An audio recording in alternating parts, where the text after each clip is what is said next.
Hello everyone, সবাই কেমন আছেন? আশা করি ভালো আছেন। আজকে চলে আসলাম গাড়ি নিয়ে, গাড়ির কাজ করাইতে। এই যে দেখেন, গাড়ির কাজ করাইতেছি। এই যে গ্যারেজের কাছে, এই যে দেখেন, আর রাস্তাটাও জ্যাম, গাড়িগুলো দাঁড়ায় রয়েছে। এই যে গাড়ির চাকা খোলা হয়েছে, অনেকগুলো গাড়ি আছে এখানে, কাজ করা হইতেছে। আর এগুলো হচ্ছে আপনাদের টায়ার, রাবারের।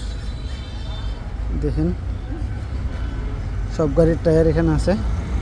এগুলা এখান থেকে আবার অন্য জায়গায় নেওয়া হয়। আর আমি এখন আসলাম গাড়ি কাজ করাইতে। যে দেখেন, গাড়ি একটু আওয়াজ করে ব্রেক শু, তার জন্য আসলাম। আর পাশাপাশি আপনাদেরকে দেখাতে যাচ্ছে, এই যে দেখেন মাধবপুর বাজারে। আর মূলত এই গাড়িটা দেখেন কি অবস্থা, দেখেন গাড়িটা, দেখেন কি জ্যাম।